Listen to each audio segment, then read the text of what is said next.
We raise funds to protect ancient monuments. We rally the world to preserve art and culture because we know these things matter. But there's another kind of heritage that's disappearing. Not in the forest, not in the museum. It's vanishing right here in our kitchens. When was the last time you cooked a dish just like your mother or grandmother would do? Same ingredients and no shortcuts. I am a Mangalorean, raised and born in Goa. Sundays was very special at our house for two reasons. One, a market walk with my dad. He taught me how to select fresh ingredients when I was all of 7 years old. Another, when we came back from my market, my mother cooked our family traditional lunch of fish curry. Fresh grated coconut and roasted spices. This were roasted so much that our house would smell of warmth and love. The coconut, the masala, the fish, all coming together to a recipe that carried our family story. It wasn't food, it was memory, all on a plate. When I was pregnant in Chennai and I had no family here, friends often called me home for a meal. I was very excited at this invitation because I craved to eat home-cooked food. But when I went to their house, I realized that it was often food that was ordered from outside. Was it trendy? Or they didn't have enough time to cook? 20 years down the line, I'm still trying to figure it out. So this is when my journey of food revival started. I started traveling and connecting with food custodians in regions and micro-regions of India, mostly women who had preserved recipes. Because if they didn't, who would do it? Over the past 15 years, I have revived 50 Indian cuisines with 110 food revival pop-ups across India. Less than 70 years ago, we cultivated and consumed 1 lakh varieties of heritage indigenous rice. We have only a few hundreds that have survived today. And did you know that we have revived 300 varieties of heritage rice? How many do you use in your kitchen? I remember summer vacations in Mangalore. My grandmother would pluck raw jackfruit for curries just when we went to meet her. 2 months down the line, when we were back home, she would pack ripe jackfruits for us.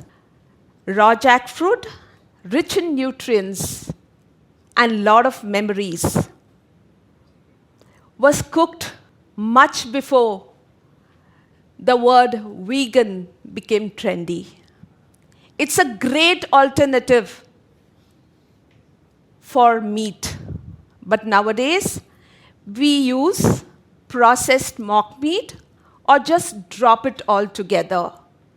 Too much work, right? But well, it has a lot of nutrients and memories that cannot replace anything in your plate. Once a weekly staple, rich in fiber and believed to cleanse the body, you hardly see the banana stem in the local market today. Convenience, yes. But our home, we still cook raw banana stem and we pickle it too. Grate it into paste and spices. The turmeric. In our house, we don't even spare the leaves.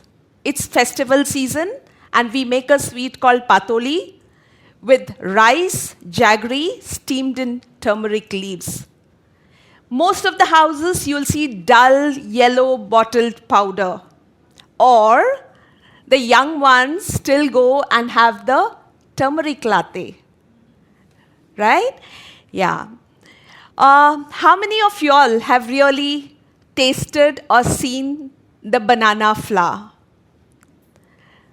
Very few of us. How many of us have introduced this to our children?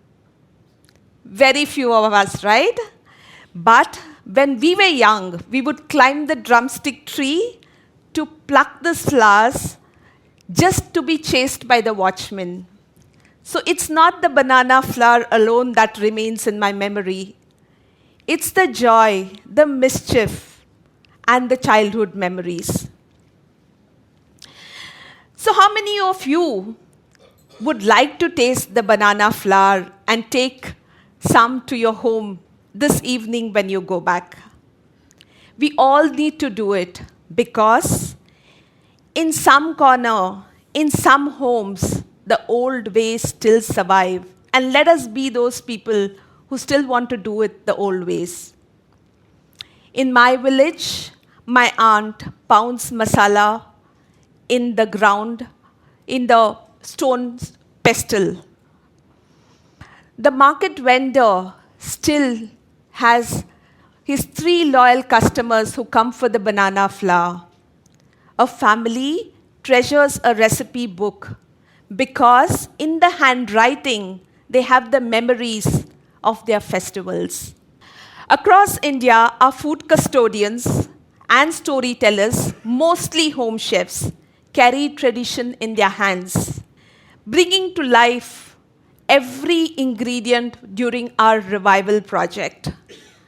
Our Naga home chef still now smokes the meat the way they did 50 to 100 years back. Our Mangalorean home chef refuses to leave her house without the Berige chilies. Who makes pandi curry without kachampuli is what my Coorg home chef tells me.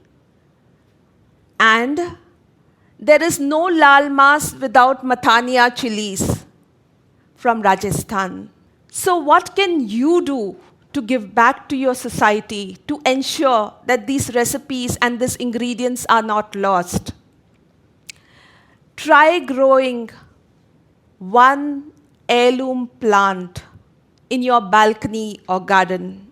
Take your children on a market walk or to the farm because they need to understand that an ingredient doesn't come from a warehouse or by a click of a button. They will understand that it comes from a farm where the farmer works very hard to get that one ingredient to our table. These small choices matter because if we don't cook these recipes and cherish their origins, they won't survive. I still make fish curry the way my mother did, with fresh coconut and roasted masalas. Every time I do, my kitchen fills the same smell that I grew up with. And I feel my parents and grandparents giving me a virtual hug and standing beside me. We fight to save wildlife, monuments, arts, but our recipes are living heritage too. Fragile, beautiful, irreplaceable. So every time you cook, you choose to feed your body or your soul and keep our edible history alive.